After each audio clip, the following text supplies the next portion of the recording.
मान लिया जाए कि आपका हर महीने पेंशन का कंट्रीब्यूशन 1250 रुपये है और आपने उस कंपनी में टोटल कंट्रीब्यूशन 6 महीने किया। इस प्रकार आपका टोटल कंट्रीब्यूशन होता है 7500।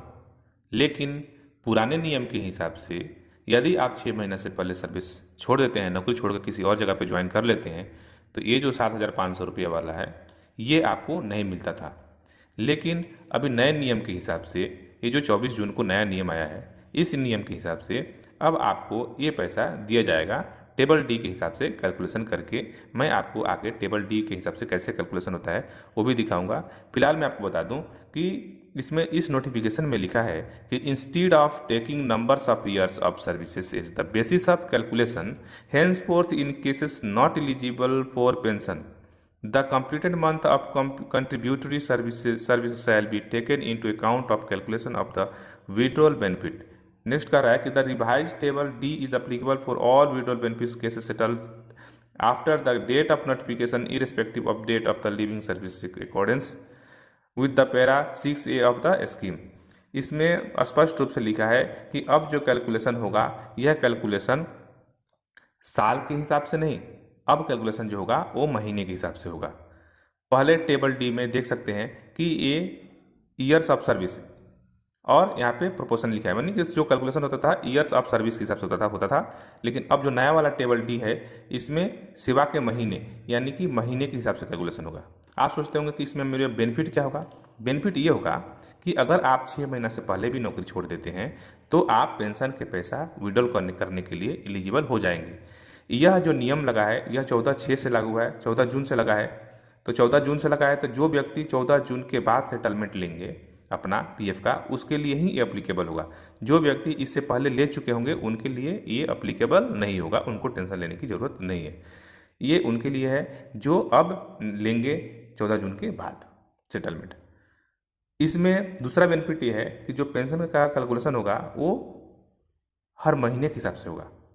पहले क्या होता था, यदि मान लीजिए आपने 1 साल 6 महीना 2 दिन काम किया तो उसको माना जाता था कि आपने 2 साल काम किया और जो कैलकुलेशन होता था पेंशन विड्रॉल का वो ये 2 साल वाला किया जाता था। अगर कोई व्यक्ति 1 साल 5 महीना काम करता था तो उसका कैलकुलेशन इस टेबल के जो है 1 साल वाला इस टेबल के हिसाब से होता था। इसमें जो लोगों को नुकसान हो जाता था पैसे का, लेकिन अब एग्जैक्ट फिगर आपको लगभग मिल जाएगा। नेक्स्ट,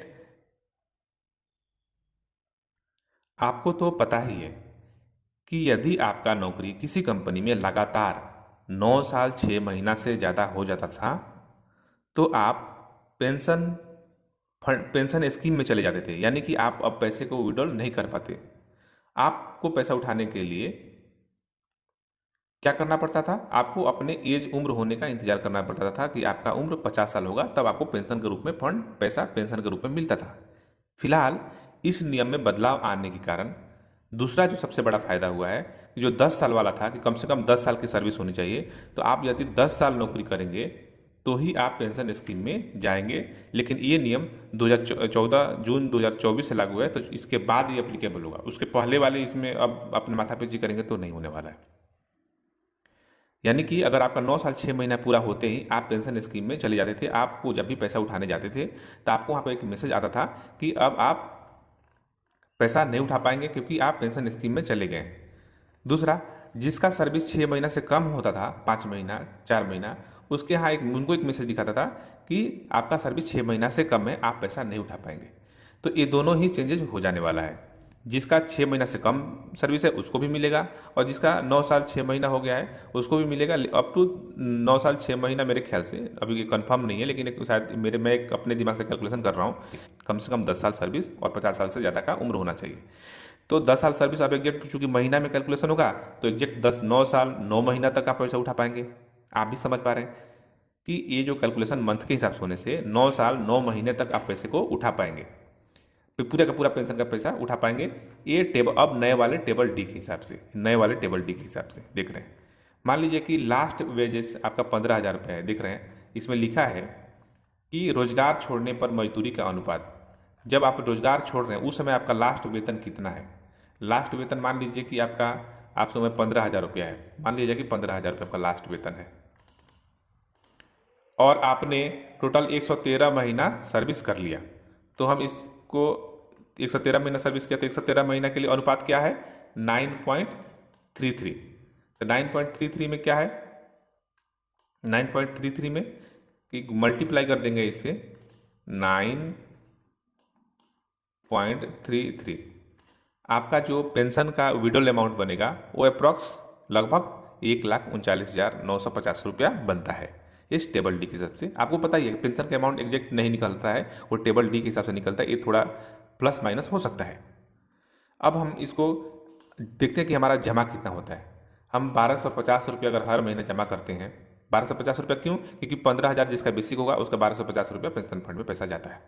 इसको मल्टीप्लाई करेंगे 113 महीना से, तो टोटल आपका जमा हो रहा है 1,41,000 और मिल रहा है आपको 1,39,000 देंगे। 1,41,000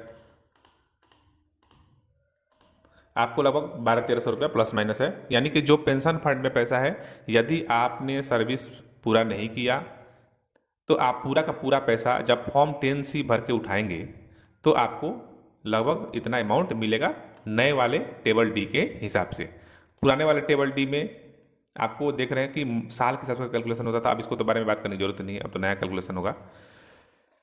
अगर आपने 9 साल जो 6 महीने का हिसाब किताब था, मेरे ख्याल से अब तो ये खत्म हो जाएगा, अब 10 साल बोलिए, अब 9 साल 6 महीना बोलने से कोई फायदा नहीं है। और यदि आपका 10 साल सर्विस पूरा हो जाता है तो आप स्कीम सर्टिफिकेट लेकर रख सकते हैं। जब आपको नए कंपनी ज्वाइन करना हो या नया सर्विस चालू करना हो तो वहाँ पर वो वाला जो स्कीम सर्टिफिकेट आपने लिया है फॉर्म 10C स्कीम सर्टिफिकेट, वो जमा करके उसको सरेंडर करके आप फिर से अपना पेंशन को आगे बढ़ा सकते हैं। स्कीम सर्टिफिकेट, आप स्कीम सर्टिफिकेट के बारे में कोई वीडियो देखना चाहते हैं तो मेरे चैनल में स्कीम सर्टिफिकेट से रिलेटेड वीडियो बना हुआ है, आप वहाँ से जाके वीडियो देख सकते हैं। मैंने स्कीम सर्टिफिकेट के बारे में एक वीडियो बना कर रखा है, मैं आपको दिखाता हूँ यहाँ पे। आप यहाँ से वीडियो जाके देख सकते हैं कि स्कीम सर्टिफिकेट कैसे लेना है, इससे क्या लाभ है क्या नुकसान है।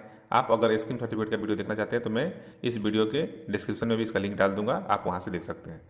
आशा करता हूँ आप लोगों को मेरा वीडियो अच्छा लगा होगा और आपको यह जानकारी बिल्कुल पसंद आया होगा। आप लोग कंजूसी करते हैं लाइक देने में, तो प्लीज़ लाइक जरूर दीजिए और नए हैं तो चैनल को सब्सक्राइब कर लीजिए। और भी अगर ईपीएफ से इस संबंध में कुछ नया नोटिफिकेशन आएगा तो मैं जरूर उसके लिए वीडियो बनाकर आप तक पहुँचाऊँगा।